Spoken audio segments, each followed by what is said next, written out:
and I can show. So tonight, let me see what I'm kind of gonna go through. I revamped a little bit of the process. It's kind of, I do have the PDF in there. So everybody wants to go through so I know you're probably further ahead than Doris and Angie though, Ginger, but I did actually make a pretty decent PDF that's like 10, 12 pages. It actually came out really good. Also, Okay. after we're done. It makes the onboarding because everybody knows when we first started doing a year ago, I'd hand people like 5 PDFs and they're like, "What do I put in first?" Now, Yeah, that's the problem. There's just so much and it's like where do you even start? I mean, a lot of I mean, I'm getting there, but I'm kind of stuck right now like what where I need to go next. So I might need yeah, to get and with I'll you send it to you because later on. and I'll send it to you, Doris, and make sure Angie. I think I just sent it to you earlier. Another, Okay. yeah, it's pretty cool. So just to kind of go through what I'll come Hang back. on, I gotta be right back. Sorry. No, no problem. So obviously, everybody knows, and then probably a little bit changes since you've been gone, Doris, is that I changed up the interface a little bit, and so we'll talk about the change RCIC modes. But if people are already in the system and you just need to update your buy box and update things, there's this button as set up or update my buy box. There's also build my distress-to-deal playbook. We'll talk about that one tonight. And deploy Delta Sweep protocol for my market. I created something called the Delta Sweep. It's a term that basically OpenAI has. And so anything they do, if no matter what business or whatever, even if you're doing personal business, they call it a Delta Sweep. So I came up with it. So it's in there. It's pretty awesome. So we can deploy the Delta Sweep. So I'm going to pull that one up, and then I'll show the other one, the Distress-to-Deal Playbook, and we'll kind of go through it play by ear. Tomorrow night we're going to do back office, meaning tonight we're doing all the front office stuff. Tomorrow night we'll do the back office, which gets into capital passport, the lenders, and all that stuff. So this is the Delta Suite protocol, and in the new onboarding PDF, it has the prompts. This actually walks everybody through it. So I'm kind of just gonna I'm gonna show both of these, and it's pretty cool. You guys can definitely see this in the PDF also. And once you have it, you have RCIC Core. You can actually just look at this at your own leisure. You want to use this one in the Distress-to-Deal. So we build the public source. It builds a public source distress signal map, which is great. So it's basically going to tell you what the signals are, the source categories, like where when a tax delinquent, what the source is to go get that information, to go get that lead, is like the treasurer and tax collector, the county treasurer. It talks about acquisition use. So you can like copy and paste this and put it in like a Word document or a PDF or something for your own, to study it. But it's always going to be here, so you don't have to worry about that as much. Um, Really quick, let me try to see. Danny's calling me. AD, what's up? I'm on my Zoom. Yeah, not much. I'm on a Zoom though. I just started from RCIC. Yeah, I'll be done in about an hour. Okay. Speaking of, that was Danny. He's like, just call me an hour. I don't know what he wanted. He's talking. I think he was talking to something with Eric. I talked to Eric Reisner this morning, and we got something going on for RCIC that'll be kind of cool that Eric's putting together. I think Danny's part of it. So yeah, so when you guys go into like the county clerk, the county sheriff, this is telling you where to go and what it does and what it is, for seller processes, for landlord fatigue, for foreclosures. So it kind of gives everybody a map. So people don't have to come in and just think, foreclosures. There's a lot of other stuff out there. Obviously, foreclosures right now are low hanging fruit. I'll actually have the foreclosures data. I should have it. If I don't have it tomorrow, I'll have it this weekend because it usually comes out at mid month. I'll have June's, and I'll also have second quarter, so April, May, and June. I'm expecting somewhere to be around 115 to 120,000 foreclosures nationally filed in second quarter, which is pretty. It's been rising, so that's pretty good. So it kind of goes into that. So I'm telling everybody, go after foreclosures, and yes, we can do commercial foreclosures. I know the people in multifamily and self storage and all that are we're doing a lot of stuff with that. And I just got some updated stuff for self storage and multifamily to put into RCIC as well from some like Scott Mednick and then some other people. So this is good. So it's going to give you guys a map. All your HJs across court, recorder, treasurers, assessors, Then you get into Delta Suite. So you guys want to, they can pull weekly. There's a tier two, there's tier three. So, and this, it walks you through it and it gives you the prompt. So you don't have to go in here and like try to learn it right away. You can just, this is always going to be here. So you can go back and forth anytime you use it if you need a reminder. But it's telling you what to pull weekly, and your foreclosure filings, your probate filings. Then you get into tier two is your pull every other week. So every 2 weeks, permit history, you stack ownership duration, absentee owner records, eviction filings, LLC, GIS, all that. So it's not a standalone lead. So RCIC treats vacancies as a signal that becomes stronger when stacked with absentee ownership, COVID issues, equity, ownership duration, market behavior. Then you get into monthly. If you guys really want to dig in, otherwise stay in tier one and just go after foreclosures. But later on, if you get into, you want to start really developing it, you can start automating this. So it's not like you have to do it. People have asked me, well, do I have to do this like manually all the time? No, you're training it over like 30 days. Really, the first 7 days, a 7-day plan, but really about 30 days. So you can get more into, these tier threes. Like I said, you can go in here on your own time and go through it and see it, and it'll walk you through the whole process. So at 2 o'clock in the morning, you can do it. Pretty much do it yourself. And then it gets into acquisition pass. So you guys get into the tax delinquency. Most everybody here is going to be in pre-foreclosure. Some people here will be in probate. I think a lot of people do like probate until you start getting evictions and landlord fatigue. The rest of them are pretty much vacancy and code violations are a little bit harder to find. Tax delinquencies are probably third. It really goes foreclosures, tax delinquencies, and probates. The rest of them are a little bit harder.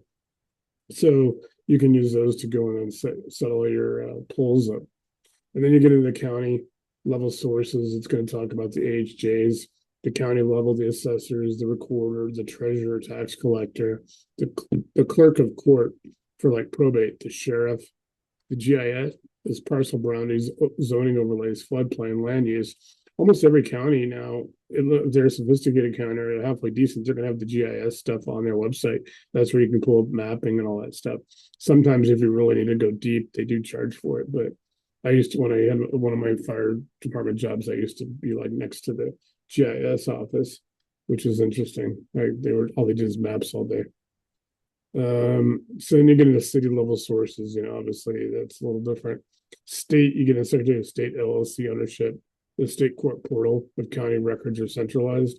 So in like Colorado, everything can go through the Colorado Judicial Branch, which is unique. So it may be Jefferson County Courthouse, but everything you can go through the main judicial, which is down in Denver by the state capitol. So everything's kind of consolidated if there's a legal case. So then it gets into scoring. You guys, again, you can copy and paste and you can write this down, and it gives everything. It's going to talk about your distress stack, what the likelihood of equity is, and then it's going to get into your BuyBox fit, which is awesome.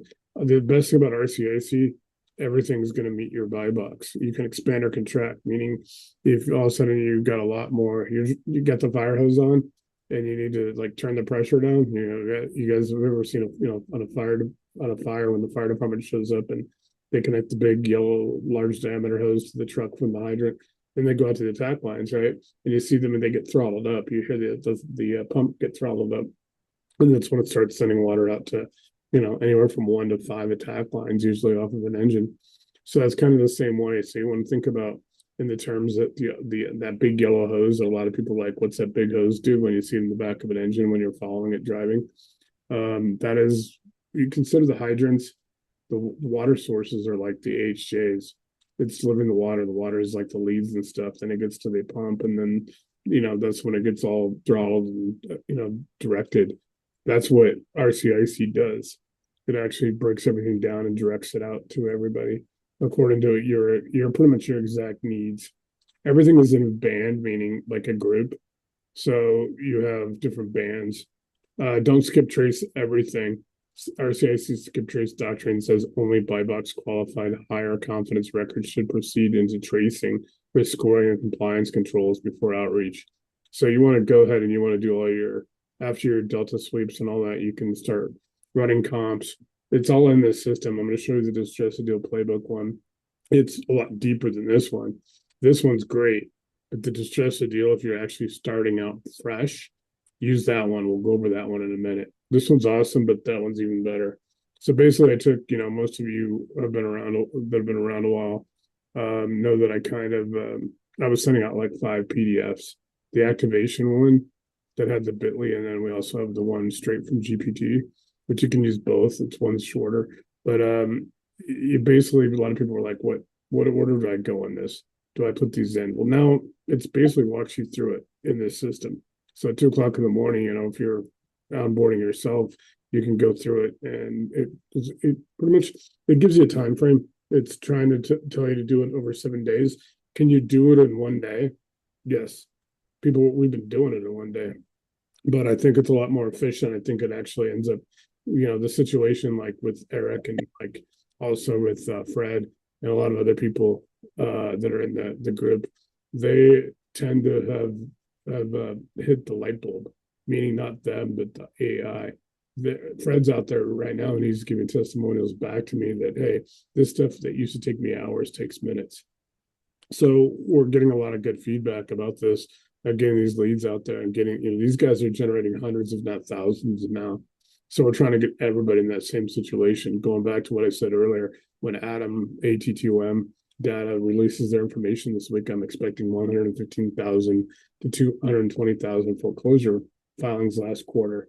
So you all want to be set up now in third quarter and definitely by fourth quarter in October to be jamming out as many as you can, and what we're going to do with the excess is we'll put a system together where, you guys can put the leads or whatever in the system, where we can actually package them and you can we're going to try to help you monetize them. So that way, if you get like, 100 leads, but you can only do 1 or 2 or 3, and you take the solid ones, cherry pick what you want, what's going to work for you. Then we'll go ahead and monetize out the remainder, that are good leads, and we'll package them. We'll get the intelligence packages. In some cases, because of Capital Passport, we'll be able to actually go ahead and front load lenders, meaning we'll be able to give away almost a turnkey package. That's my goal. And so I've talked to Eric Reisner. The other Eric has been in for a few years, most of, and I'll talk to Danny later when I call him back. We're setting something up like that where we can almost do turnkey foreclosures and all that, which will help a lot. So getting down to the workflow, in your day one, like I said, it's a 7-day thing. You're going to see this one, you're going to see the 7-day and Distress-to-Deal. Day one, you want to do your source map. We just showed you the source map. You want to go through in those market guides that I developed. If you need a market guide, let me know. What you can do with those market guides also is obviously you got your prompt bar, add files and photos, put that PDF in there. It may say Harris County, Texas, enter that, and then ask it to duplicate it, but for Duval County, Florida. It'll do that and ask it to repeat, rinse and repeat that everything's in that PDF. So you get the HJs, you get the links, you get like Rule 120 in Colorado, which has to deal with foreclosures. It's going to give you all that stuff. Keep those, because what you're going to want to do is put these in your projects, in your buy boxes, and all that in your markets. You're going to do your market. So, but here's another piece of advice. So just before we get to this day one and day two, when you guys have multiple markets, like, if you have 4 markets, but let's say 2 are judicial and 2 are non-judicial disclosure, or, don't put them all in one Delta sweep, separate the sweeps. Well, even so, I even recommend separating it into states. Like, don't run Florida and Washington State together, because Washington and Florida are completely different. Can it be done? Yes. It's going to be a lot slower. You're going to probably get a little frustrated because you're going to be like, I'm getting 30 leads when you could be getting 100 or more. So keep that in mind. You really want to break it up. Now, keep in mind, people have asked me, this seems like monotonous that I'm going to be doing this forever. Think about it right now. It's only really the 7 days, but then going up to about the day 30 of training this and tweaking. And then finally you're like Fred and Eric, and you're off to the races. You never look back again. Everything here, you own it too. You see all these groups in these Facebook guys, on these Facebook groups where people were like, hey, I have 90,000. One guy was like, last week, he was like in one group saying, I got 90,000 leads. I'm going to give everybody, give me your county, your zip code. You guys have all seen those people post that stuff. I don't want to ever have a lead in my system. It's very it fills it up.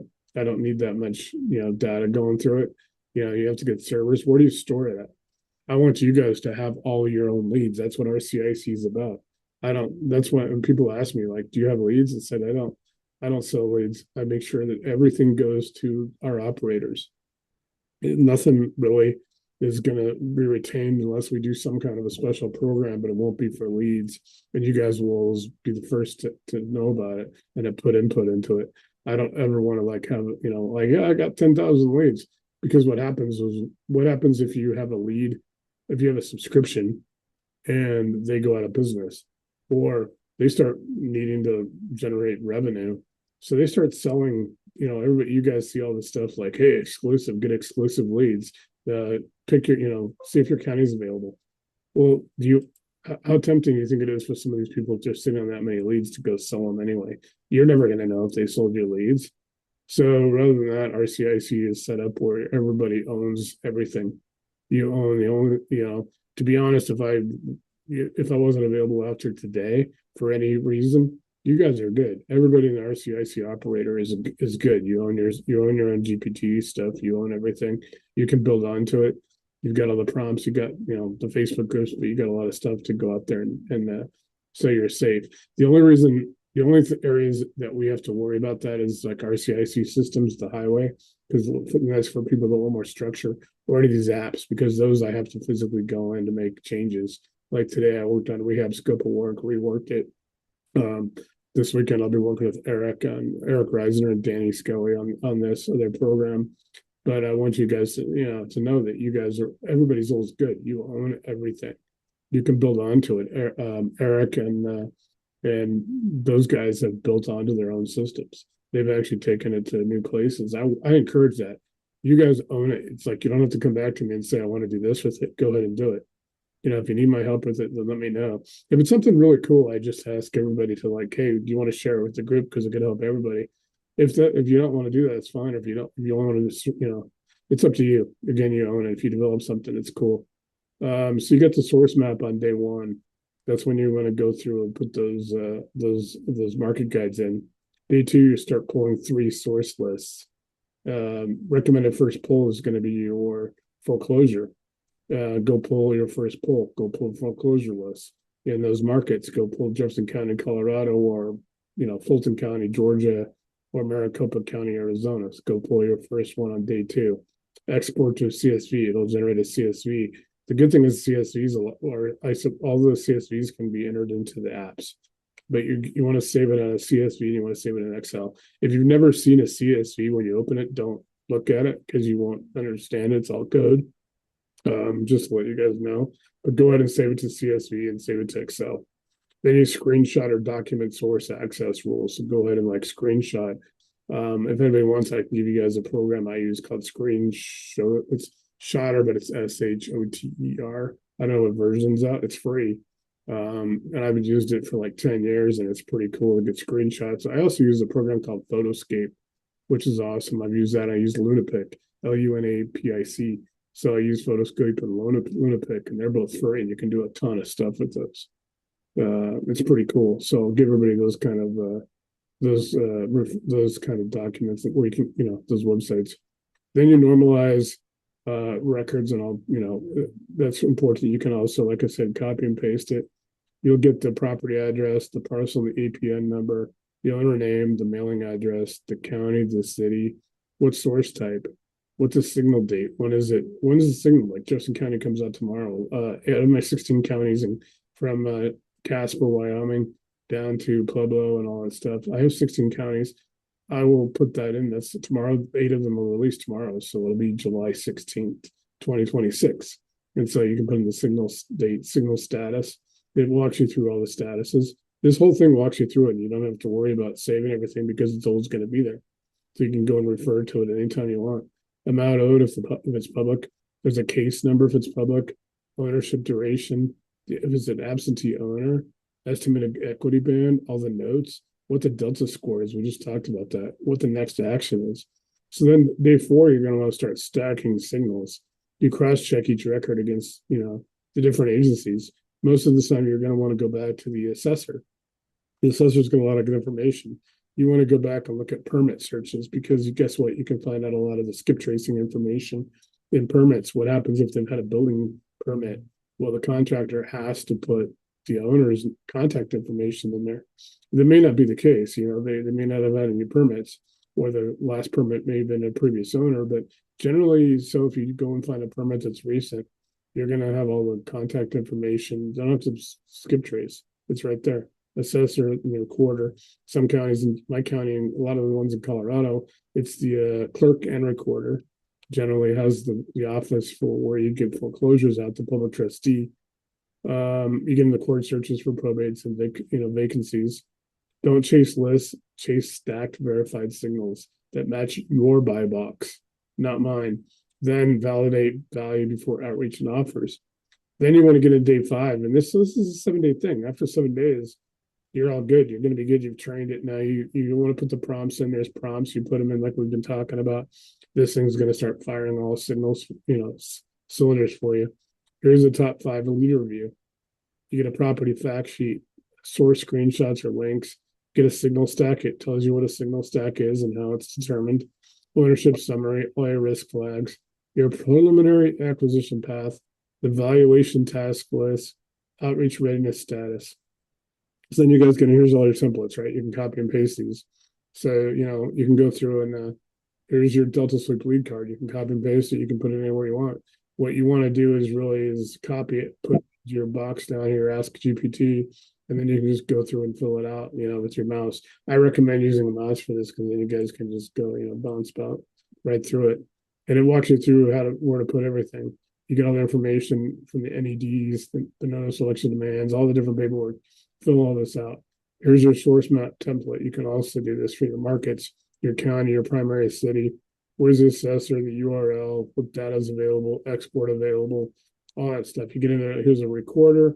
You get in the treasurer and tax collector. Like I said, these are all your documents. After you fill all this out, save it, and then put it in one of your projects. Organize in your project so you start saving all that information. This will start deploying. It'll start generating you guys incoming. It's going to have all your risk flags, like do not fabricate case numbers, balances, deadlines, stuff like that. Scrub outreach against do not call registry, log opt-outs where applicable. If you guys are doing anything with outreach, keep logs. It will actually keep logs. RCIC Signal, which is one of the apps, I'm not fully activating it yet because I'm working on voice agents, but it'll actually start auto logging because that's what gets people out of trouble. If they get in trouble for texting and things like that, do not call. Foreclosure, probate, tax sale, tenant, title, lien, redemption issues require local verification.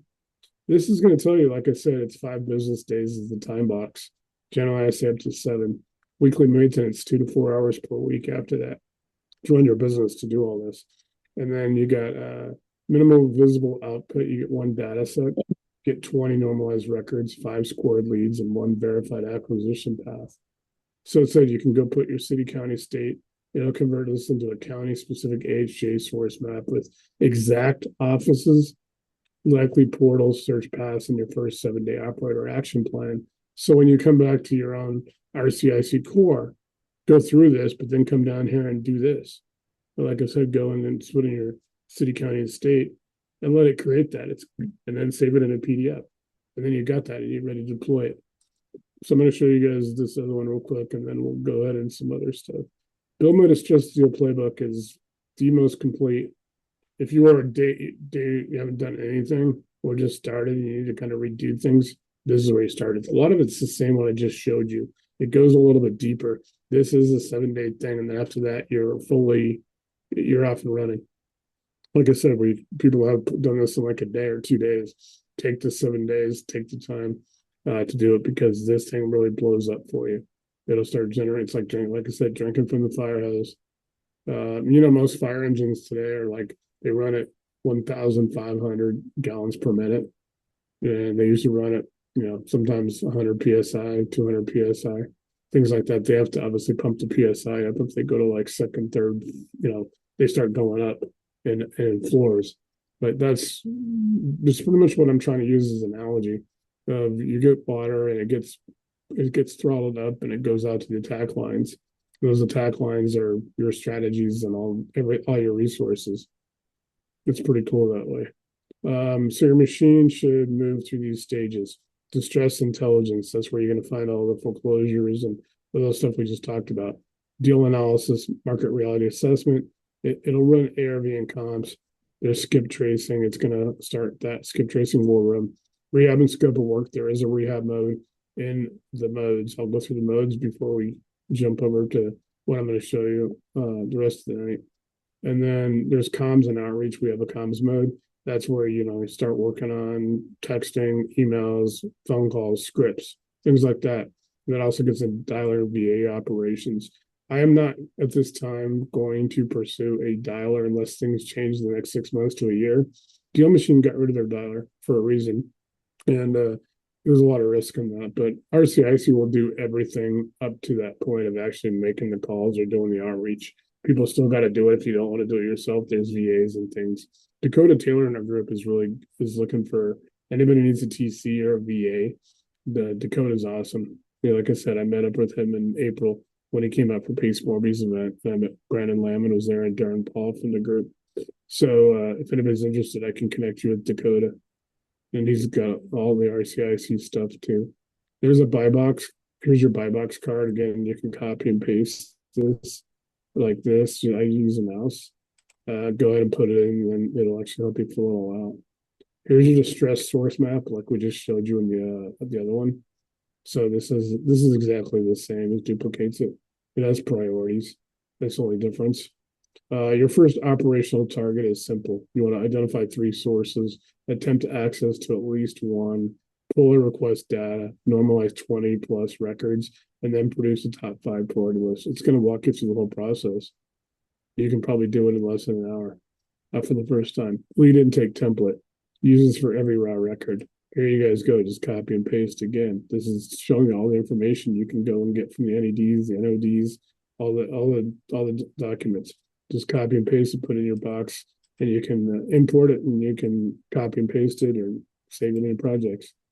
Signal stacking scorecard. We went through that in the other one as well, so that there's no difference there. Here's your property fact verification. It walks you through everything. Like I said, Nate, yeah. I'm sorry to interrupt you. May I ask you, you're talking about copying and pasting and then you put it into the Chat GPT. Yeah. Is that correct? Yes. So like Okay, I thank said you. here, yes, like right here, I want to go like this. And then I just go down here and I'm going to paste it in there, and then I can use my mouse to fill it out. Because Yeah. yeah, that's the best way to do it. Okay, thank you, sir. Most of these I have one that's already kind of filled out afterwards, where it gives you an example, and then you can just pretty much like delete things and put your own notes and stuff in there. And then what you want to do before you push the send here in the box, then copy it again, and then push the send, and then go over to projects and open a project. You want to do projects like for buy boxes and the comps and all that stuff set up by, because that's where everything's. Remember this and this is for everybody. If you use chats, they don't. I mean, there's a lot of chats. The information here is there, but it's not there permanently. Sometimes you won't find things. If you put in your projects, it'll always be there. It saves it. So always use projects. And I use BuyBox. I have one for markets. I have one for comps. Use it that way. You can, because you're training it, and all that stuff's going to retain there. Like I said, after probably the first 7 days, and definitely by the end of the first 30, you're not going to be doing that as much. You'll be working mostly from your prompt bar. You just have to go back there once in a while when you make changes. You go to the interface or you go to the projects if you want to make changes. Then you guys get into here's your property fact verification. Like I said, and so everybody knows this is in the system. So you can go to the same interface tonight and click on this, and it'll be right here. So you can study it. You can go through it in depth. It would take me probably I'd have to do 4 or 5 hour Zooms to go through everything. So everybody learns different. Some people can skim through it. Some people may want to copy and paste it and study it off of like Word or PDF. However you want to learn it. That's why I did everything the way I did it. I was learning mode. You never have to go anywhere else for a question. You can go and ask learning mode anything that has to do with real estate investing or any kind of business or marketing or anything that is associated with it. Is all in learning mode. Then you got your comp sweeps. You want to run all your comp sweeps. It's going to help you sold for comps first. Active listings may support market direction, but they do not replace closed sales. Then it says reject these comps. It talks about what to reject. And so you can train it. You can go on over to the projects, copy this, build it, and then go over and then save it as your how you want comps to do it. When you send it you can send a second Delta suite, because I get 15 reports a week. I get the national ones. I get a couple that are local.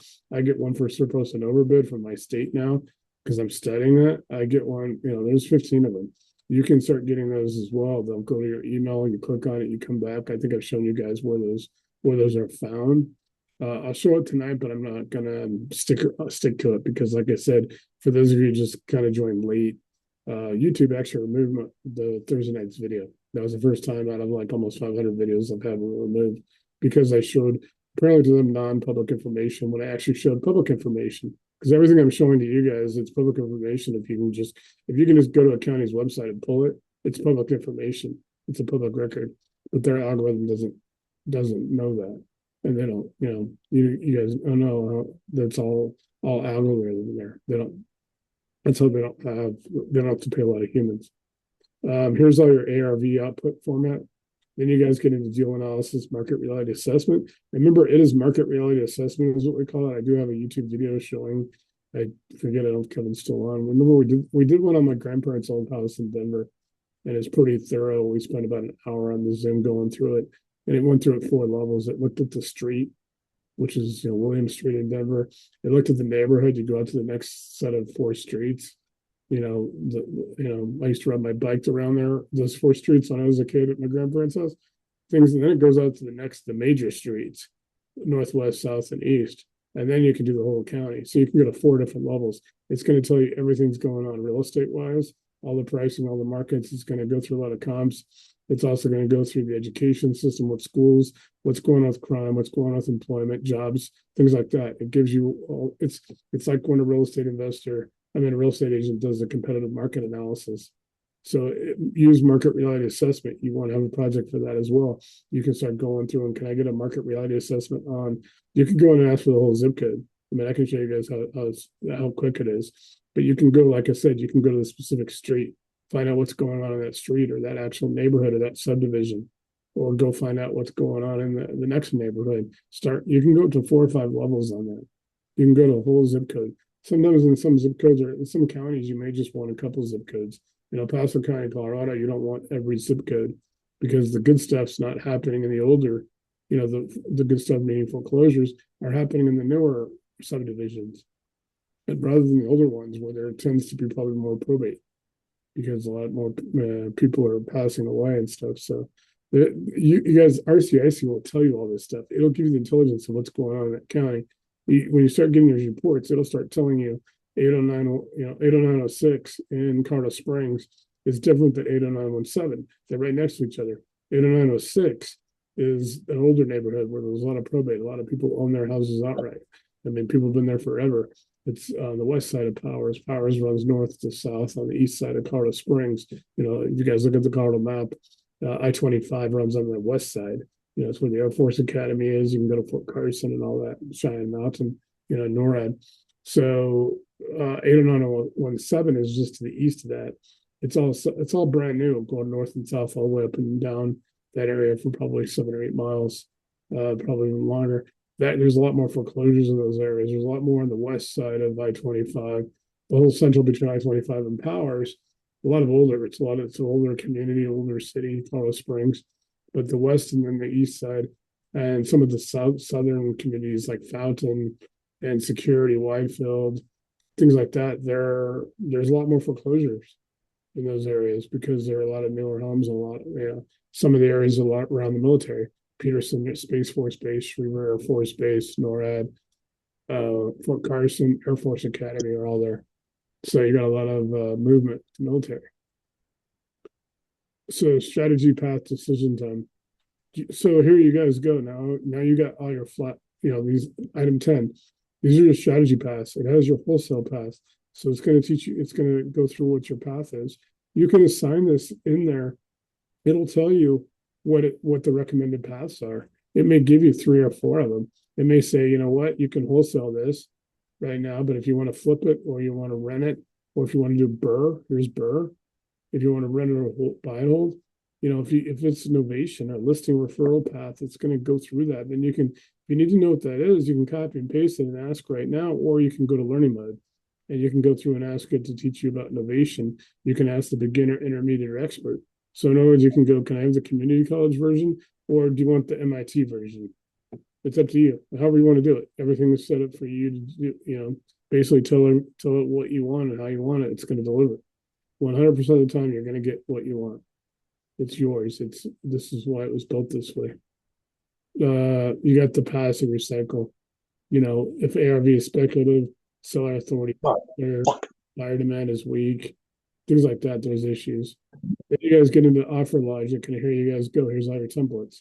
It's going to have all your math. So you can copy and paste these. You can, if you're wholesaling, you want to have this one. If you want to start having flip profit, there's a template. You can, then again, you can put it in the search box, or you can go over and put it into a project and start, building your templates. You want to build your own templates. You don't have to do it right away. You can do it over a couple months, start building it up what you want to do. If you want to start doing things that you're not just quite ready for yet, start building it. Take on, 30 minutes, an hour a week, and go in and start building what you're going to be doing 6 months or a year from now. Start building it, because you can start programming everything ahead of time. You're going to be that much ahead of what you want to do. A lot of people are looking at like maybe surplus and overbid, maybe lending some money for EMD wholesaling as a way to build income and cash flow and knowledge.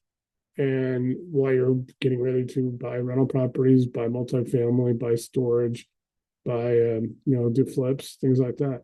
Just, you can go ahead and start building all that, putting all that together. Rental BRRRR template. Then guys, guess what? Skip tracing. Only skip trace the lead if it's BuyBox qualified and worth the spend. We try to be zero spend, and I do tell you guys, see, I promote that. The reason is most of the information that these prop tech companies or list sellers, they don't want to give you the information that I've shown you guys. That's the one that I got, the stuff that I got in trouble for last week on YouTube, because it's right there in plain sight. And you can go on the county website. They don't want you to know that. I mean, I ask people all the time, they're buying from list sellers and stuff. Have you ever looked at an NED, a notice of election demand? I'm going to say 99% of real estate investors that I talk to in these groups have never seen an NED.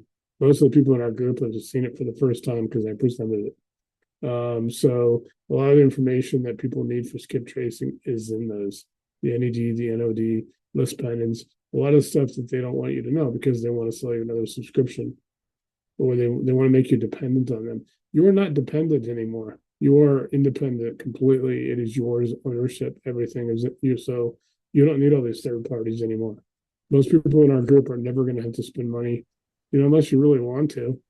And there's some I can recommend that I think are decent, but again, you own everything. You don't have to ever pay for anything again. Nate, what is it? What is an NOD and NAD? AD is, and I'll go back. I actually was going to cover that in the main presentation. I'm kind of just showing you these because Okay. I'm sorry, brother. An NED is a notice of election demand, and also in some states is a notice of default. They are for foreclosures in non-judicial states. In judicial states, where it has to go through the court, because like in my state, it doesn't have to go through the court. The public trustee at the county is in charge of it. It doesn't have to go through the court unless somebody files bankruptcy or they get a lawyer. Most people don't have a lawyer unless they have, can fight it. And in a judicial state, all foreclosures have to go through a court, just like evictions and probate, anything else. So that's kind of the difference. NAD is foreclosures in the judicial. NED, notice of election and demand, and notice of default. It just depends on the state. Each state, Okay. it doesn't. They're both the same thing. It's just the different states have different, call it one or the other. Lis Pendens or anything like California's Lis Pendens, it's judicial foreclosure. There's also a reason that some of these states, Washington, California, for other states are harder to get. We can access it.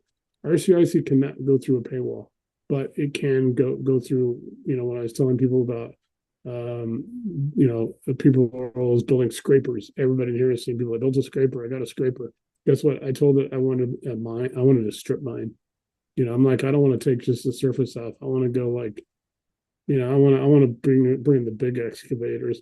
And I joked about, I actually joked with RCIC and asked GPT and asked, where do I pop out from Evergreen on the other side of the earth? Because that's how far I want to dig.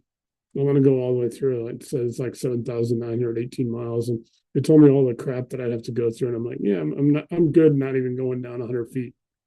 But I pop out in the Indian Ocean somewhere like 50 miles from India or something like that. So it's so you're going to keep that in mind when you guys are doing this. And like I said, everything I'm going to show you guys learning mode before you go, because I just need to before we end tonight. And then if you guys want, I'll take the recording off in about 15 minutes, and then I will show I'll show what those look like, because I don't want to put those back on. I'm not going to put those on recording anymore, just because I don't want to get the video. We had a lot of good information last Thursday, and then people were asking me for that video, and then after they delete, I mean, I still have it. It's on Zoom. So like I said, it's just raw, and it's what YouTube. It has all the, it sucks that they did that. So, skip tracing manual prioritizes precision over volume, multi-source validation. You guys should never need it. It's going to tell you level 3, level 2, level 1. Level 3 is multi-source, mobile validation, logical relative association, the highest priority. Like level 1 is weak landline or low corroboration. There's almost no, so it's going to rank and it's going to tell you what you need to do on skip tracing. And if you get into the thing where you need help, then you can come back and we can plug in some more resources. You can use one of the apps. The apps go deeper. This is OpenAI. Anthropic, which runs Claude, will go deeper. You cannot ask. OpenAI does not like the word scrape. Claude is like, go ahead and scrape all the way to China. They don't, there's a lot of different philosophies between the two companies. Everybody knows I kind of use all three now when I build stuff. I start here, I put it all together in the PDFs. I put all the plans together. I go to Claude, I build all that interfaces that you guys see. And then I come back over here and I put the promotional marketing stuff together for it. And I put the Gumroad and all that. So I use all the resources that I have to help you, all of you. It's going back and forth sometimes. And shit, 2 months ago, I didn't even really want to use Claude, but I'm like, Claude's really awesome. So is OpenAI. A lot of people are like very biased. They want to use one or the other. This will also help you skip tracing, scrubbing against federal and state TNC. Logs, you got to log everything if you're going to be doing any kind of outreach. Just like write it down. Even if you have to have a notebook by your phone or whatever. Hey, I sent all this out.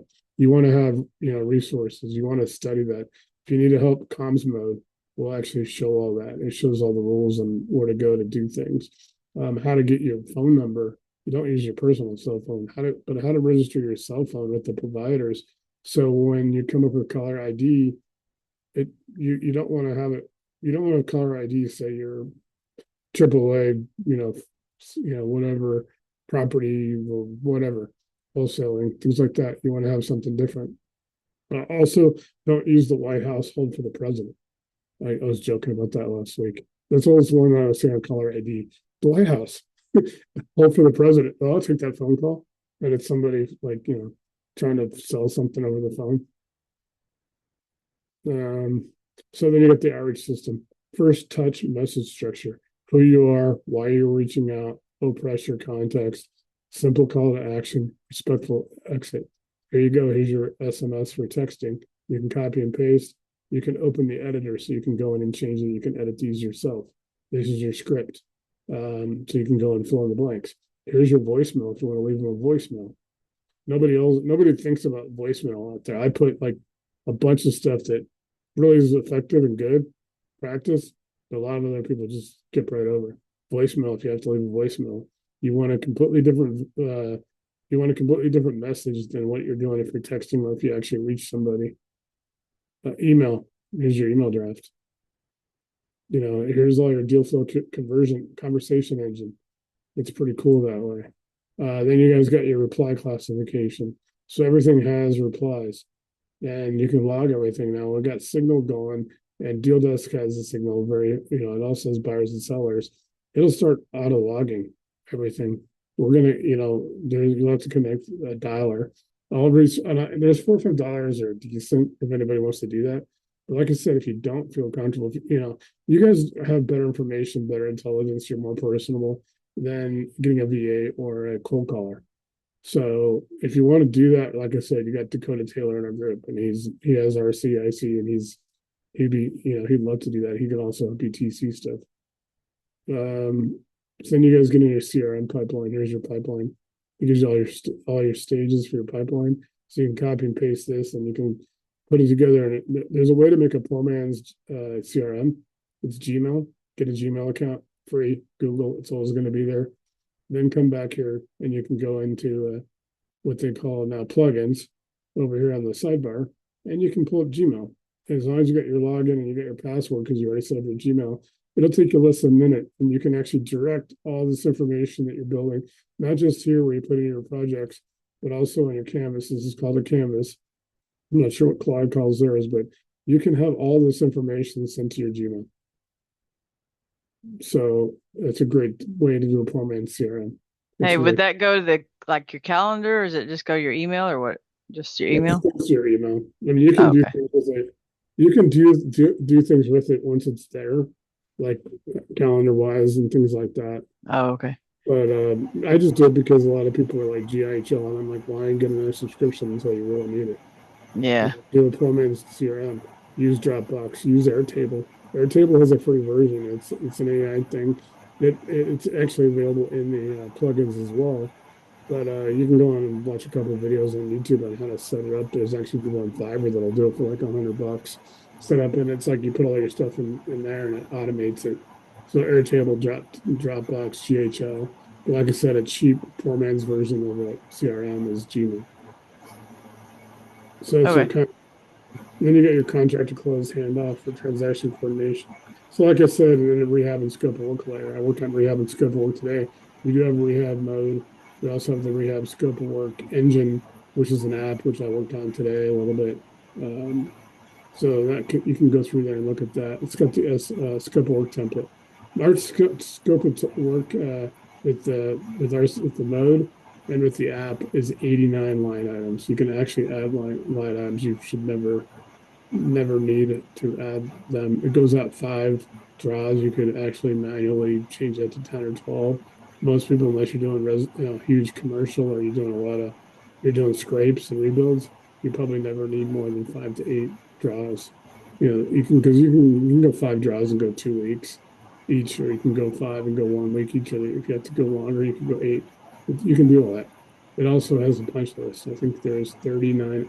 We have a 39 item punch list that's in both the scope of work engine and in rehab mode. 39 item punch list to make sure you're 100% ready to sell that house or rent it or whatever. And like I said, it goes through all that stuff. Then you guys it gets into your KPIs. You can start saying, and like I said, any of this is stuff you don't really want yet or you need to learn. Start out slow and then add in the KPIs. A lot of people don't need that until you're doing a whole lot of business. But it kind of gives you like your reports and after action reports and all that. Then you got your weekly operating cadence. So like I said, on Monday, you want to source and pull. On Tuesday, you want to normalize and verify. So you can copy and paste this, put it on a piece of paper, like and put it by your desk or something at home, just to remind you. Like I said, it's always there. On Wednesday, you start doing your comps in ARV, you run your comp sweep, create an ARV range, what you like, it's your choice. Assign a confidence score, and you can flag week comp files. So on Wednesdays, you want to look at comps in ARV. Do something every day, 15 minutes, 20 minutes. While you're building it, probably 30 minutes to an hour. But most people, under 7 days or longer, should be able to get everything fired up and going. Offer path and skip tracing. Select your strategy paths. We went over that in this. Calculate your max level offer. Approve your skip trace batch. Prepare your compliance controls.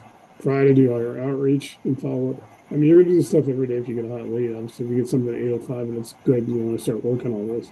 But this is your schedule really while you're getting this all ramped up. Then you get your end of week review. What source produced the best leads? Which signals were noise? Which comps were hard to support? Which outreach angle got replies? What should be recycled next week? And then you're going to get into your risk flags. Legal, title, and authority. We'll get into evaluation, execution, compliance, Okay, and then you guys go like we talked about it. Hey Danny, I just saw you come on. So good timing. The 7-day launch plan. This is all in the PDFs, but it's also, like I said, it's here in RCIC in core. No matter which button, which one you push in the conversation starters. I'll come out and then I'll come back in and show you where those are found again, because I'm going to show you guys learning mode. And then we'll go ahead and shut off, and then we'll restart the Zoom without the recording, and I'll pull an NED from my list randomly. So on day one, you go do your buy box and your markets. Like I said, you can do all that here. Day two is your source mapping. Like I said, it gives you a source map. It's going to tell you what, hey, foreclosures are handled here for your market. If you're Lis Pendens, it's different than if you're non-judicial. You got a public trustee, or you got clerk or recorder, whereas you got courts, sometimes sheriffs if they're Lis Pendens or the judicial. So those are your sources. So people ask me what the sources are. Remember, the sources are all in the report. They're at the top of the top of this, and same with the other button. Then you guys get a Hey, normalization. Nate, I'm sorry. Hey, Kevin. Yeah, Kevin, would you mind muting yourself, please, sir? yeah, it's good. It's Yeah, just yeah, sometimes it's hard to hear you. yeah. I'm trying to get them Thank you, sir. to. So then you want to normalize on your third day. And most of them, I think Angie, you're probably into your third. Since you got activated. Danny, you're at day 5 or 6. But like I said, I'm going to show you guys some stuff tonight after recording that should help you. And then tomorrow will be an important day. We'll do back office Thursday. And then Friday, I'm available to do one-on-ones in the afternoon to help you guys just kind of deploy the Delta sweeps. Because once you deploy the Delta sweeps, then probably by Monday, you guys will never have to turn off. You'll have a lot of lead flow. It happens in a couple of days after you complete the 7 days. So you go into the comp sweep, you get your skip tracing and your outreach prep and outreach and review. And then you have a daily operator. You guys can copy and paste this as well. Just, or if you want to do it, you can actually put it in a project. So you have a project over here on the left, and just, name a project and put in, here's your daily operator checklist, put it over there. That way you start, what happens is it becomes predictive. The more stuff you put of it, the more stuff you do in the first 7 days, and definitely the first 30, it's going to start becoming predictive. It's going to start like, holy crap, it knows me, it knows what I buy, it knows what I like, and knows what I want to do. It's going to start noticing that it does take about 30 days of consistent, outside of the first 7 days, but definitely by 30, it starts really becoming consistent for you. It's going to help you a lot. It's pretty cool that way. And then you got your definition. Your distress-to-deal machine is live when you have all this: one defined buy box, one target market. If you have 3 or 4 more, you can just don't, like I said, don't put judicial and non-judicial states in the same Delta suite. It can be done, but it just gets really slow and bogged down. If you separate them, your non-judicial you're gonna get faster. Obviously, your judicial are going to be a little slower. It might be 2 to 3 days where you get everything in one day that's non-judicial. That's just the states. You can't do anything about it. But RCIC helps you speed that up because it's consolidating it all, getting it from multiple sources.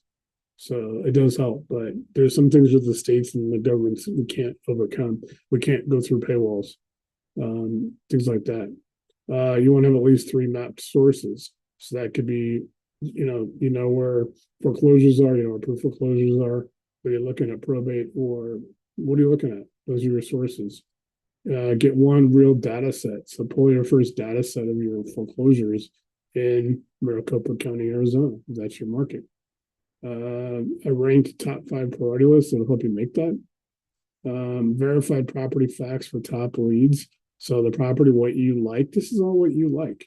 If you want to be more open, you can kind of, then as you tweak it, you can kind of, drop off some, get a little bit looser on what you're looking for. If you start getting a lot more than you want, then you can start tightening it down. It's up to you. You run, it's yours.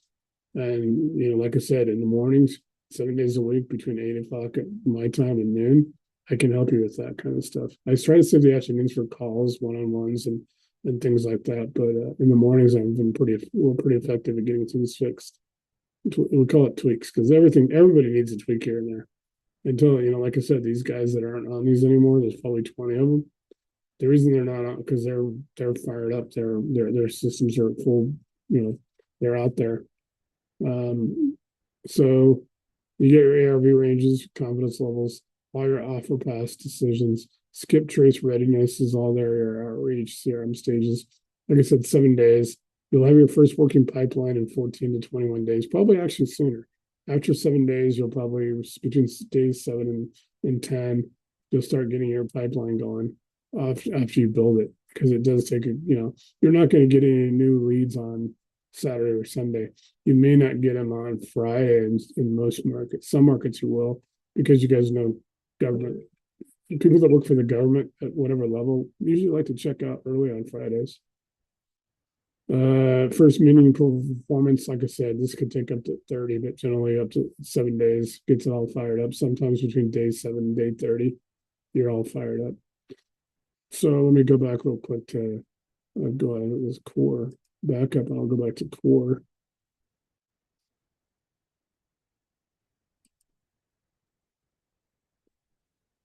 And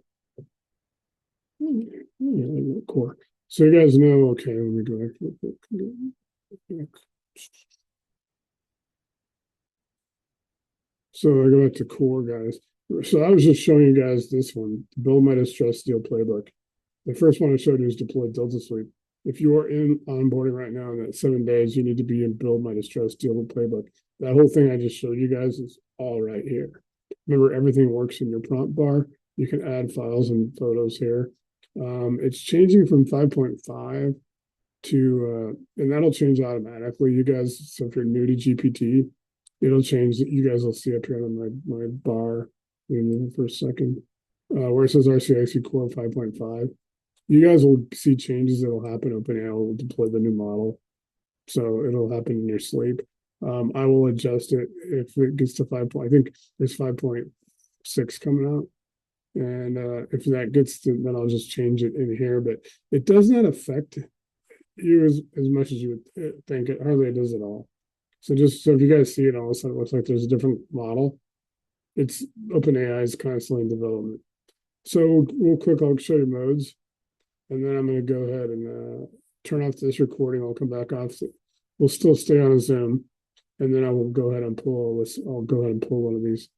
So you guys have the different modes: resident, operator, transaction coordinator, lender, wholesaling, learning, agent, tax lien, rehab, and comms. You guys want to use rehab and comms, obviously. Wholesaling, if you guys are doing that, most of you are going to be in resident. Almost everybody's going to be in resident. Operators, really, when you start getting into portfolios, a lot of big deals, maybe syndication, little commercial, transaction coordination. You guys can go at any of these anytime. You're not restricted. If you want to go learn, what real estate agents do, agents for them. Learning mode is essential. We're going to talk right now about learning mode. The commands are switch to and return to default. So you got to put in switch to learning. And if you screw up and just put learning, and don't put mode, it won't affect it. RCIC is very forgiving. So now you're in learning mode, right? So it's going to focus on breakdowns, glossary explanations, training plans, concept walkthroughs, step-by-step learning frameworks, everything in here, any topic. If you want to know how to do deal analysis, you want to know how to do the ARV and comps, any foreclosure basics, anything, skip tracing, how to set up your workflow, how to set up your buy boxes, again, how to do multiple buy boxes. Guys, you can go in here and say, teach me like I'm new, and give me a checklist and example. You can go in here and you can, you just want to think about templates and prompts. The more information you give it, you want to tell it what you want it to do, what you wanted to do, and where you wanted them to send it to you. Here's all your risk flags. It's all conceptual guidance only. The time box, mode switch complete, ready for the next training topic. So in here, if I want to go ahead and how can I set up? Can I set up rehab budgeting using rehab?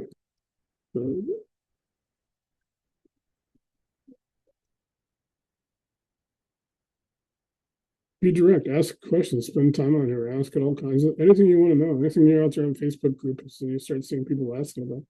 Here you guys go. It talks about how to set up rehab budgeting in rehab mode, how to build a repeatable budget system, moves from property conditions, scope of work, trade categories, cost ranges, contingency, draft schedules, quality control. It's best used to organize scope, budget bands, trade sequencing, draw planning, and risk flags. So it's going to go through there. Remember, we have 89 line items in rehab mode, and in rehab in the scope of work engine, which is an app, we have 39 punch list categories. So you guys can go classify the rehab level: light rehab, medium rehab, heavy rehab. Build a room by room scope, guys. You can get pictures if you have pictures. If you have, you can get stuff on Zillow and stuff. Nobody, real estate investors don't like Zillow, Redfin, Realtor, and all that. Guess what? They have pictures on there. At least get the pictures out, because you can feed all the pictures in. I would recommend don't add more than 6 at one time and say these 6 photos are the kitchen. These 6 photos are the front of the house. These organize it 6 at a time. It's more effective that way. You can put in videos. It'll start going through and detecting stuff.